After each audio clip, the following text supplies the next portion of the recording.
ओम नमो भगवते वासुदेवाय नमः। जय श्री हरि। नमस्कार दोस्तों, स्वागत है आप सभी का हमारे यूट्यूब चैनल पावरफुल हिंदू धर्म में।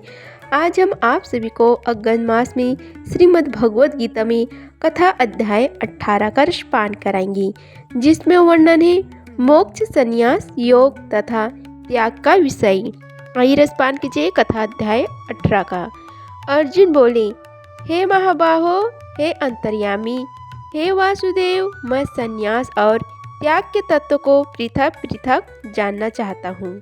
श्री भगवान कृष्ण ने बोले, कितने ही पंडित जन तो काम्य कर्मों के, स्त्री, पुत्र और धन आदि प्रिय वस्तुओं की प्राप्ति के लिए तथा रोग संकट आदि की निवृत्ति के लिए जो यज्ञ, दान, तप और उपासना आदि कर्म किए जाते हैं, उनका नाम काम्य कर्म है। त्याग को संन्यास समझते हैं तथा दूसरे से विचार कुशल पुरुष सब कर्मों के फल के त्याग को ईश्वर की भक्ति, देवताओं का पूजन, माता पिता आदि गुरुजनों की सेवा, यज्ञ, दान और तप तथा वर्ण आश्रम के अनुसार आजीविका द्वारा गृहस्थ का निर्वाह एवं शरीर संबंधी खान पान इत्यादि जितने कर्तव्य कर्म हैं, उन सब में इस लोक और परलोक की संपूर्ण कामनाओं के त्याग का नाम सब कर्मों के फल का त्याग है, उसे त्याग कहते हैं। कई एक विद्वान ऐसा कहते हैं कि कर्म मात्र दोष युक्त है, इसलिए त्यागने की योग्य है, और दूसरे विद्वान यह कहते हैं कि यज्ञ, दान और तप रूप कर्म त्यागने योग्य नहीं है। हे पुरुष श्रेष्ठ अर्जुन, संन्यास और त्याग, इन दोनों में से पहले त्याग के विषय में तू मेरा निश्चय सुन, क्योंकि त्याग सात्विक, राजस और तामस भेद से 3 प्रकार का कहा गया है।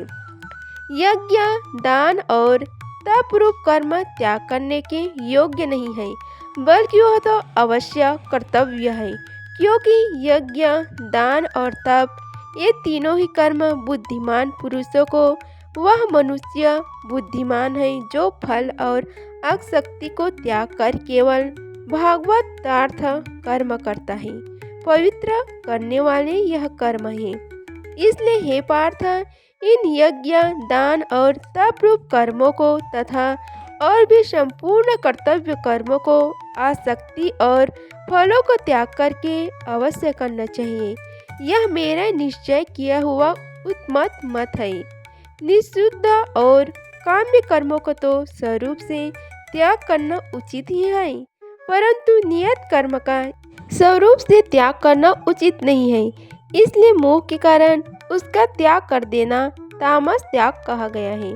जो कुछ कर्म है वह सब दुख रूप ही है, ऐसा समझकर यदि कोई शारीरिक कलेश के भय से कर्तव्य कर्मों का त्याग कर दे, तो वह ऐसा राजस त्याग करके त्याग के फल को किसी भी प्रकार के भी नहीं पाता। हे अर्जुन, जो शास्त्र विहित कर्म करना कर्तव्य है, इसी भाव से आसक्ति और फल का त्याग करके किया जाता है, वही सात्विक त्याग माना गया है।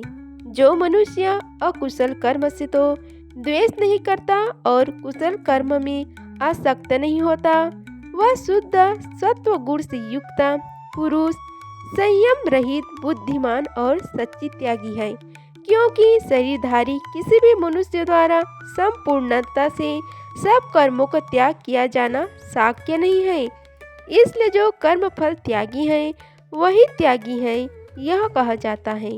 कर्म फल का त्याग न करने वाले मनुष्यों के कर्मों का तो अच्छा, बुरा और मिला हुआ ऐसे 3 प्रकार का फल मरने के पश्चात अवश्य होता है, किंतु कर्म फल का त्याग कर देने वाले मनुष्य के कर्मों का फल किसी काल में भी नहीं होता। हे महाबाहो, संपूर्ण कर्मों की सिद्धि के ये 5 हेतु कर्मों का अंत करने के लिए उपाय बतलाने वाले सांख्य शास्त्र में कहे गए हैं, उनको तो मुझसे भली भांति जान।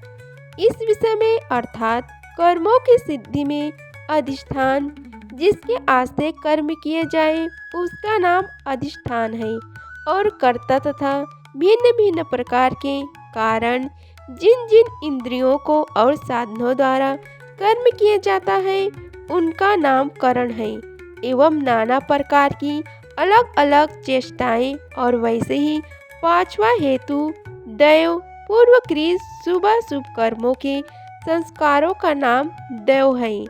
मनुष्य मन वाणी और शरीर से शास्त्र अनुकूलन अथवा विपरीत जो कुछ भी कर्म करता है उसके ये पांचों कारण हैं। परंतु ऐसा होने पर भी जो मनुष्य अशुद्ध बुद्धि सत्संग और शास्त्र के अभ्यास से तथा भागवत अर्थ कर्म और उपासना के करने से मनुष्य की बुद्धि शुद्ध होती है, इसलिए जो उपयुक्त साधनों से रहित है उसकी बुद्धि अशुद्ध है, ऐसा समझना चाहिए। होने के कारण उस विषय में यानी कर्मों के होने में केवल शुद्ध स्वरूप आत्मा को कर्ता समझता है। वह मलिन बुद्धि वाला अज्ञानी यथार्थ नहीं समझता। जिस पुरुष के अंतःकरण में मैं करता हूँ ऐसा भाव नहीं है तथा जिसकी बुद्धि सांसारिक पदार्थों में और कर्मों में लिप्यमान नहीं होती, वह पुरुष इन सब लोगों को मार कर भी वास्तव में न तो मरता है और न पाप से बनता है। जैसे अग्नि वायु और जल द्वारा प्रबंधवश किसी प्राणी की हिंसा होती देखने में आए तो भी वह वास्तव में हिंसा नहीं है, वैसे ही जिस पुरुष के देह में अभिमान नहीं है और स्वार्थ रहित केवल संसार के हित के लिए ही जिसका संपूर्ण क्रियाएं होती हैं, उस पुरुष के शरीर और इंद्रियों द्वारा यदि किसी प्राणी की हिंसा होती हुई लोक दृष्टि में देखी जाए तो भी वह वास्तव में हिंसा नहीं है, क्योंकि आसक्ति स्वार्थ और अहंकार के न होने से किसी प्राणी की हिंसा हो ही नहीं सकती तथा बिना कर्तव्य अभिमान के किया हुआ कर्म वास्तव में अकर्म ही है, इसलिए वह पुरुष पाप से नहीं बनता। ज्ञाता जानने वाले का नाम ज्ञाता है। ज्ञान जिसके द्वारा जाना जाए उसका नाम ज्ञान है और ज्ञेय जानने में आने वाली वस्तु का नाम ज्ञेय है। ये तीनों प्रकार की कर्म प्रेरणा है और कर्ता कर्म करने वाला का नाम कर्ता है। कारण जिन साधनों से कर्म किया जाए उनका नाम कारण है तथा क्रिया करने का नाम क्रिया है। ये तीन प्रकार का कर्म संग्रह है। तीनों गुणों के अनुसार ज्ञान कर्म कर्ता बुद्धि धृति और सुख के पृथक पृथक भेद है। गुणों की संख्या करने वाले शास्त्र में ज्ञान और कर्म तथा कर्ता गुणों के भेद से तीन तीन प्रकार के ही कहे गए हैं। उनको भी तो मुझसे भली भांति सुन। जिस ज्ञान से मनुष्य पृथक पृथक सब भूतों में एक अविनाशी परम आत्मा भाव को विभाग रहित समभाव में स्थित देखता है, उस ज्ञान को तू सात्विक जान। किंतु जो ज्ञान अर्थात जिस ज्ञान के द्वारा मनुष्य संपूर्ण भूतों में भिन्न भिन्न प्रकार के नाना भावों को अलग अलग जानता है, उस ज्ञान को तू राजस जान। परंतु जो ज्ञान एक कार्य रूप शरीर में ही संपूर्ण के सदृश असक्ता है तथा जो बिना युक्ति वाला सात्विक अर्थ से रहित और तुच्छ है, वह तामस कहा गया है। जो कर्म शास्त्र विधि से नियत किया हुआ और कर्तापन के अभिमान से रहित हो तथा फल न चाहने वाले पुरुष द्वारा बिना राग द्वेष के किया गया हो, वह सात्विक कहा जाता है। परंतु जो कर्म बहुत परिश्रम से युक्त होता है तथा भोगों को चाहने वाले पुरुष द्वारा या अहंकार युक्त पुरुष द्वारा किया जाता है, वह कर्म राजस कहा गया है। जो कर्म परिणाम हानि हिंसा और सामर्थ्य को न विचार कर केवल अज्ञान से आरंभ किया जाता है, वह तामस कहा जाता है।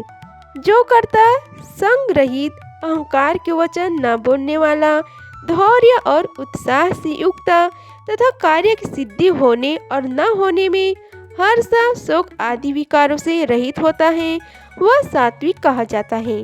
जो कर्ता आसक्ति से युक्त कर्मों के फल को चाहने वाला और लोभी है तथा दूसरों को कष्ट देने के स्वभाव वाला अशुद्धचारी और हर्ष शोक से लिप्त है उसे राजस कहा गया है।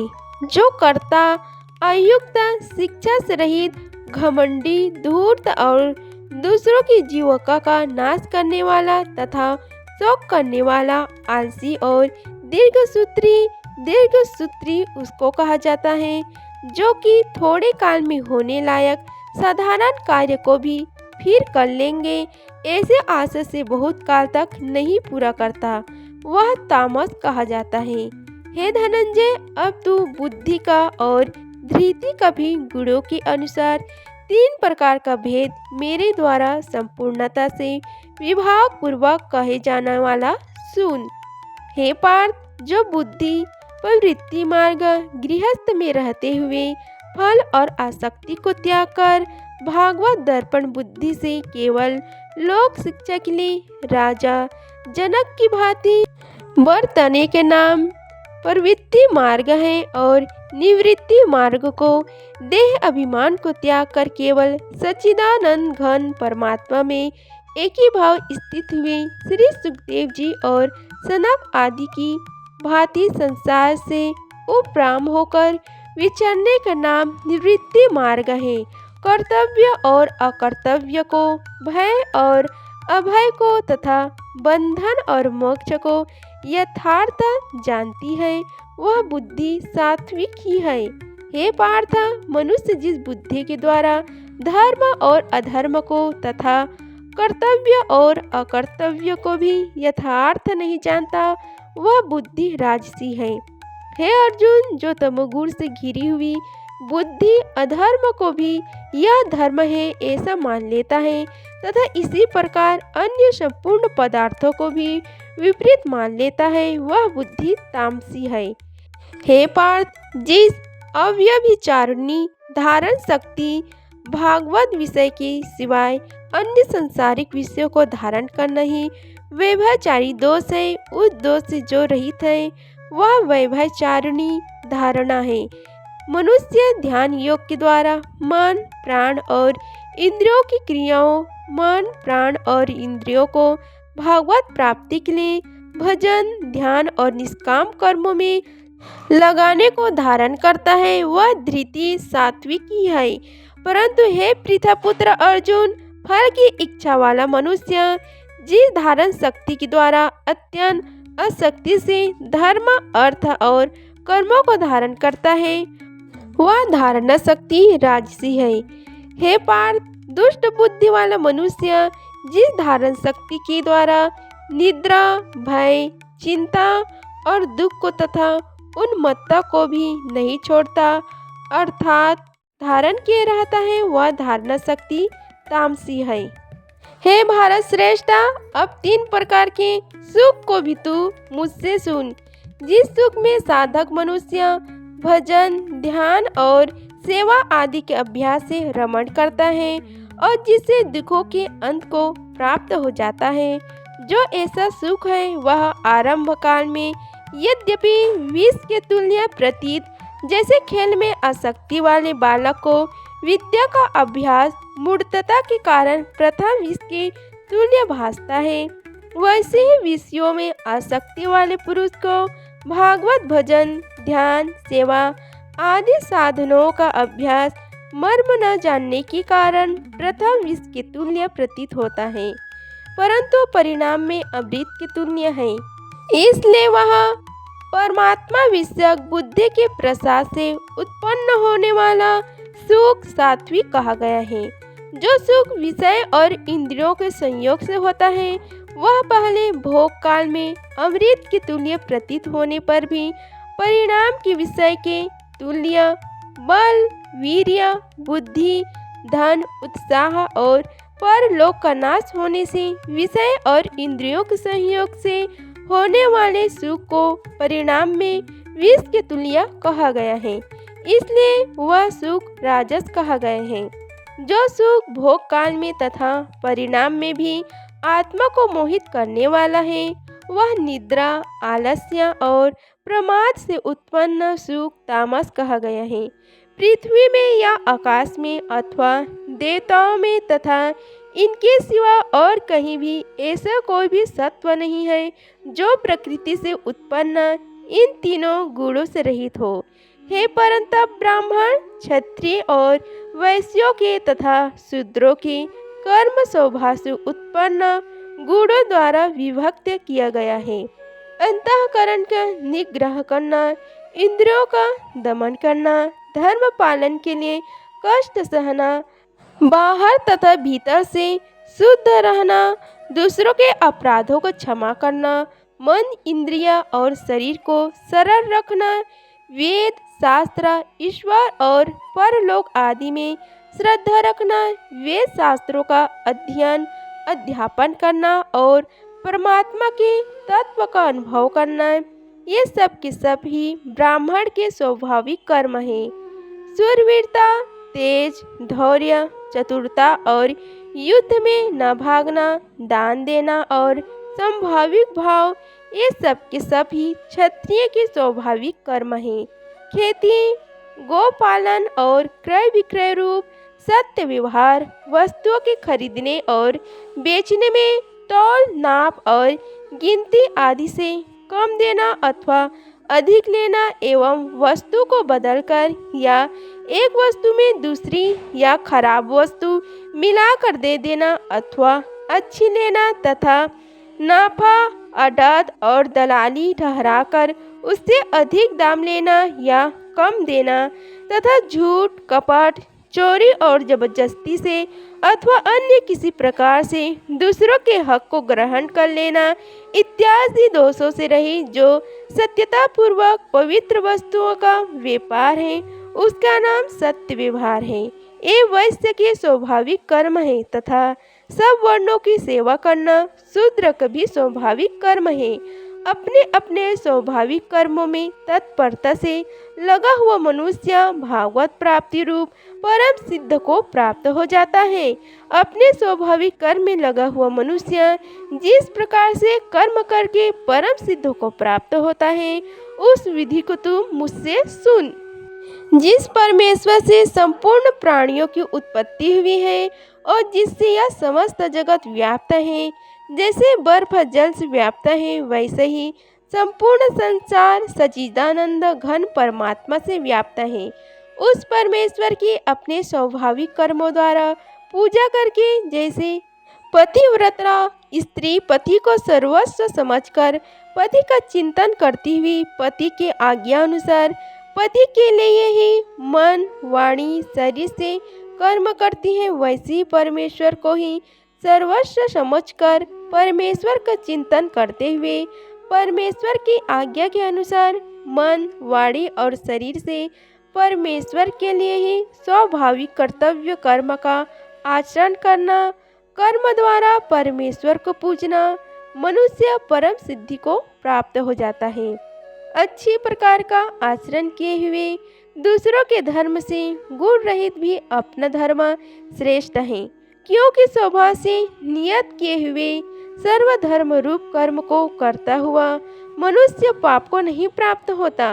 अतएव हे कुंती पुत्र, दोष युक्त होने पर भी सहज कर्म प्रकृति के अनुसार शास्त्र विधि से नियत किए हुए वर्ण आश्रम के धर्म और सामान्य धर्म रूप स्वाभाविक कर्म है, उनको ही यहाँ स्वधर्म, सहज कर्म, स्वकर्म, नियत कर्म, स्वभावज कर्म, स्वभावनियत कर्म इत्यादि नामों से कहा गया है।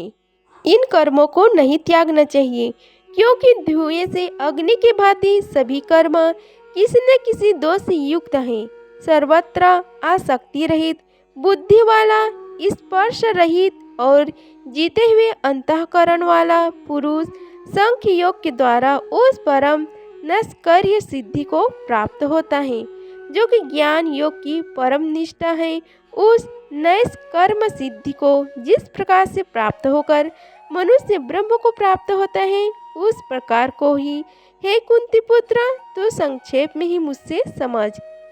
विशुद्ध बुद्धि से युक्त तथा हल्का, सात्विक और नियमित भोजन करने वाला, शब्द आदि विषयों को त्याग करके एकांत और शुद्ध देश का सेवन करने वाला, सात्विक धारण द्वारा अंतःकरण और इंद्रियों का संयम करके मन, वाणी और शरीर को वश में कर लेने वाला, राग द्वेष को सर्वथा नष्ट करके भली भांति दृढ़ वैराग्य का आश्रय लेने वाला तथा अहंकार, बल, घमंड, काम, क्रोध और परिग्रह का त्याग करके निरंतर ध्यान योग के परायण रहने वाला, ममता रहित और शांति युक्त पुरुष सच्चिदानंद घन ब्रह्म में अभिन्न भाव से स्थित होने का पात्र होता है।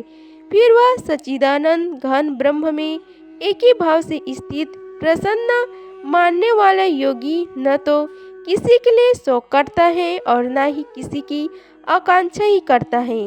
ऐसे समस्त प्राणियों में समभाव वाला योगी मेरी परम भक्ति को, जो तत्व ज्ञान की पराकाष्ठा है तथा जिसको प्राप्त होकर और कुछ जानना बाकी नहीं रहता, वही यहाँ परम भक्ति ज्ञान की परम निष्ठा, परम नैष्कर्म सिद्धि और परम सिद्धि इत्यादि नामों से कही गई परम भक्ति को प्राप्त होता है।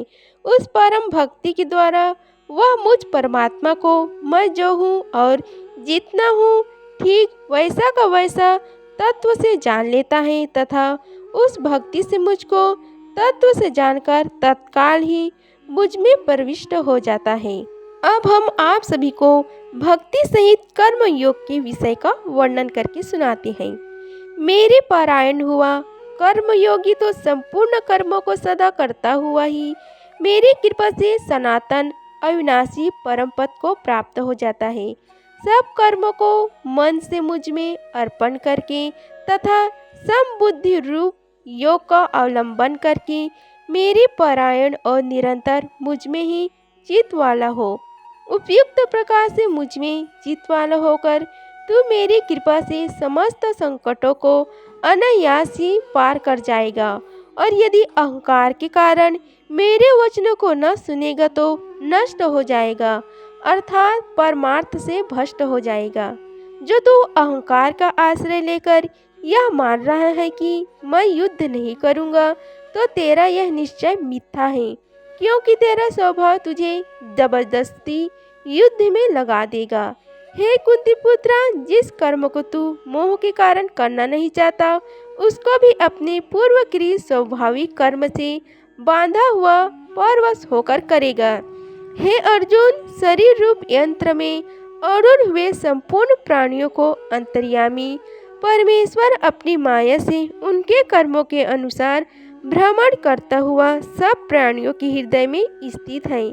हे भारत, तू सब प्रकार से उस परमेश्वर को ही शरण में लज्जा, भय, मान, बड़ाई और आसक्ति को त्याग कर एवं शरीर और संसार में अहंता, ममता से रहित होकर एक परमात्मा को ही परम आश्रय, परम गति और सर्वस्व समझना तथा अन्य भाव से अतिशय शुद्ध भक्ति और प्रेम पूर्वक निरंतर भगवान के नाम, गुण, प्रभाव और स्वरूप का चिंतन करते रहना एवं भगवान का भजन स्मरण करते हुए ही उनकी आज्ञा अनुसार कर्तव्य कर्मों को निस्वार्थ भाव से केवल परमेश्वर के लिए आचरण करना, यह सब प्रकार से परमात्मा के ही शरण होना है। उस परमात्मा की कृपा से ही तू परम शांति को तथा सनातन परम धाम को प्राप्त होगा। इस प्रकार यह गोपनीय से भी अति गोपनीय ज्ञान मैंने तुमसे कह दिया। अब तू इस रहस्य युक्त ज्ञान को पूर्णतः भली भांति विचार कर, जैसा चाहता है वैसा ही कर। संपूर्ण गोपियों से अति गोपनीय मेरे परम रहस्य युक्त वचन को तू फिर भी सुन। तू मेरा अतिशय प्रिय है, इससे यह परम हितकारक वचन मैं तुमसे कहूँगा। हे अर्जुन, तू मुझ में मन वाला हो, मेरा भक्त बन, मेरा पूजन करने वाला हो और मुझको प्रणाम कर। ऐसा करने से तू मुझ में ही प्राप्त होगा, यह मैं तुमसे सत्य प्रतिज्ञा करता हूँ, क्योंकि तू मेरा अत्यंत प्रिय है। संपूर्ण धर्मों को अर्थात संपूर्ण कर्तव्य कर्मों को मुझ में त्याग कर तू केवल एक मूल सर्वशक्तिमान सर्वधार परमेश्वर की ही शरण में आ जा। मैं तुझे संपूर्ण पापों से मुक्त कर दूंगा, तू शोक मत कर। तुझे यह गीत रूप रहस्यमय उपदेश किसी भी काल में न तो फिर तप रहित मनुष्य से कहना चाहिए, न भक्ति, वेद शास्त्र और परमेश्वर तथा महात्मा और गुरुजनों में श्रद्धा, प्रेम और पूज्य भाव का नाम भक्ति है। रहित से और न बिना सुनने की इच्छा वाले से ही कहना चाहिए, तथा जो मुझ में दोष दृष्टि रखता है उससे तो कभी भी नहीं कहना चाहिए। जो पुरुष मुझ में परम प्रेम करके इस परम रहस्य युक्त गीता शास्त्र को मेरे भक्तों में कहेगा, वह मुझको ही प्राप्त होगा, इसमें कोई संदेह नहीं है। उससे बढ़कर मेरे प्रिय कार्य करने वाला मनुष्यों में कोई भी नहीं है, तथा पृथ्वी भर में उससे बढ़कर मेरे प्रिय दूसरा कोई भविष्य में होगा भी नहीं। जो पुरुष इस धर्ममय हम दोनों के संवाद रूप गीता शास्त्र को पढ़ेगा, उसके द्वारा भी मैं ज्ञान यज्ञ से पूजित होऊंगा, ऐसा मेरा मत है। जो मनुष्य श्रद्धा युक्त और दो दृष्टि से रहित होकर इस गीता शास्त्र का श्रवण भी करेगा, वह भी पापों से मुक्त होकर उत्तम कर्म करने वालों के श्रेष्ठ लोगों को प्राप्त होगा।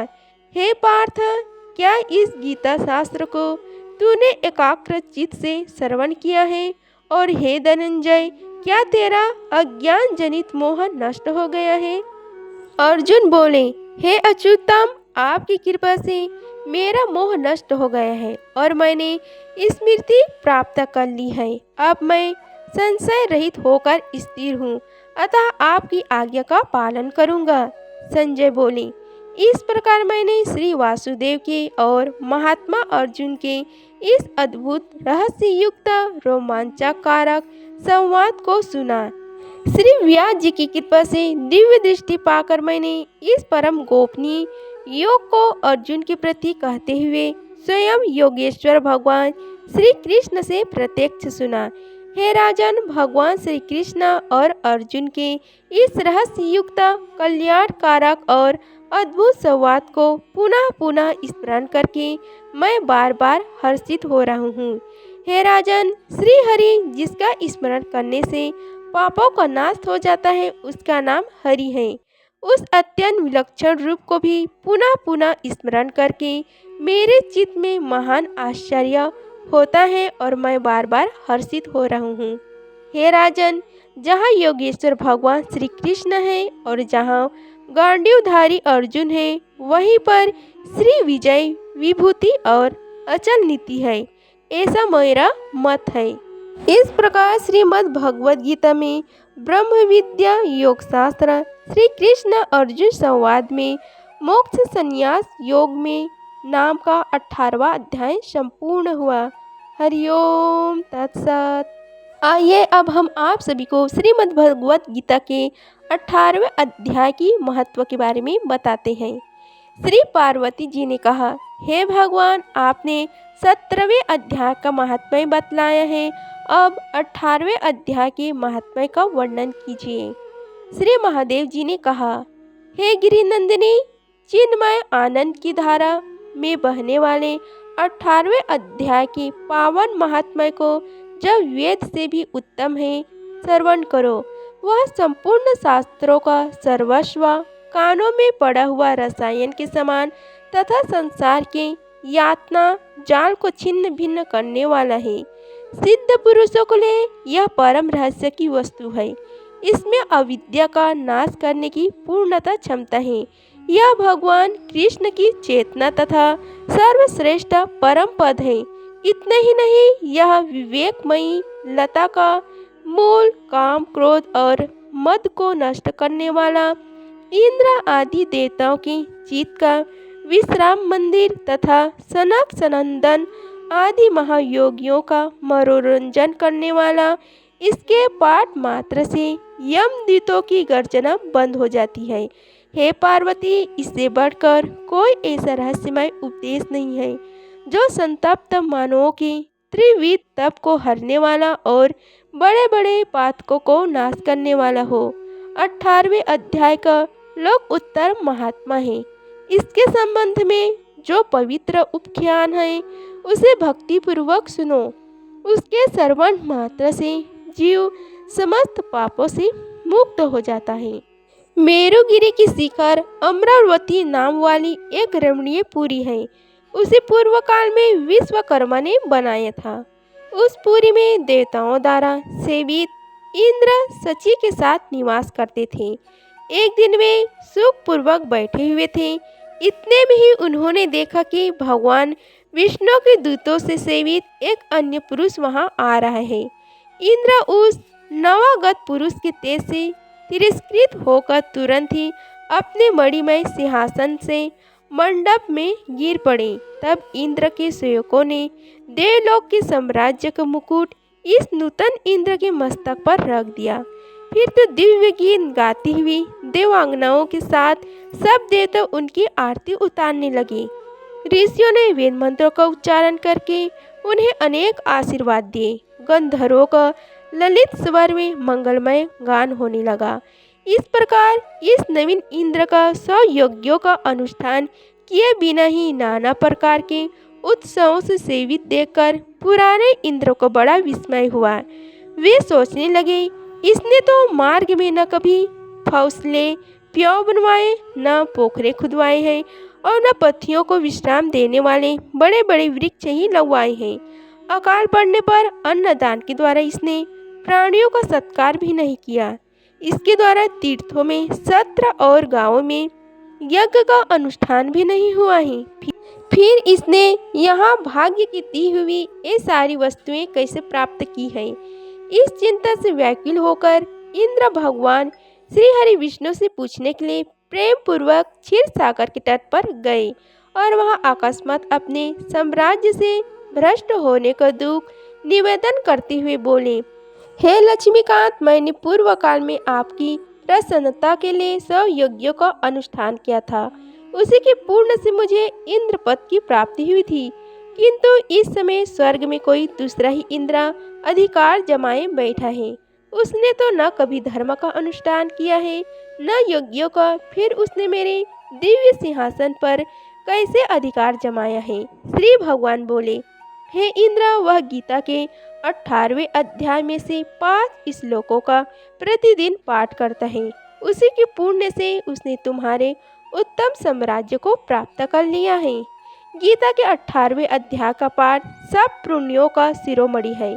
उसी का आश्रय लेकर तुम भी पद पर स्थित हो सकते हो। भगवान विष्णु के यह वचन सुनकर और उस उत्तम उपाय को जानकर इंद्र ब्राह्मण का वेश बनाए गोदावरी के तट पर गए। वहां उन्होंने कालिका ग्राम नामक उत्तम और पवित्र नगर देखा, जहां काल का भी मर्दन करने वाले भगवान कालेश्वर विराजमान हैं। वहीं गोदावरी तट पर एक परम धर्मात्मा ब्राह्मण बैठे हुए थे, जो बड़े ही दयालु और वेदों के पारंगत विद्वान थे। वे अपने मन को वश में करके प्रतिदिन गीता के 18वें अध्याय का स्वाध्याय किया करते थे। उन्हें देखकर इंद्र ने बड़ी प्रसन्नता के साथ उनके दोनों चरणों में मस्तक झुकाया और उन्हीं 18वें अध्याय को पढ़ा। फिर उसी के पूर्ण से उन्होंने श्री विष्णु का समुज्य प्राप्त कर लिया। इंद्र आदि देवताओं का पद बहुत ही छोटा है। यह जानकर वे परम हर्ष के साथ उत्तम वैकुंठ धाम को गए। अतः यह अध्याय मुनियों के लिए श्रेष्ठ परम तत्व है। हे पार्वती, 18वें अध्याय की इस दिव्य महात्म्य का वर्णन समाप्त हुआ। इसके श्रवण मात्र से मनुष्य सब पापों से छुटकारा पा सकता है। इस प्रकार संपूर्ण गीता का पापनाशक महात्म्य बतलाया गया है। हे महाभागे, जो पुरुष श्रद्धा युक्त होकर इसका श्रवण करता है, वह समस्त यज्ञों का फल पाकर अंत में श्री हरि विष्णु का सायुज्य प्राप्त कर लेता है। इस प्रकार श्रीमद् भगवद गीता में कथा अध्याय 18 की महिमा का समाप्त हुआ। अगर आप सभी को हमारी वीडियो अच्छी लगी होगी तो वीडियो को लाइक कीजिए, चैनल को सब्सक्राइब कीजिए और कमेंट बॉक्स में ओम नमो भगवते वासुदेवाय लिखिए। धन्यवाद। मिलते हैं अगले वीडियो में, तब तक के लिए जय श्री राधे कृष्णा।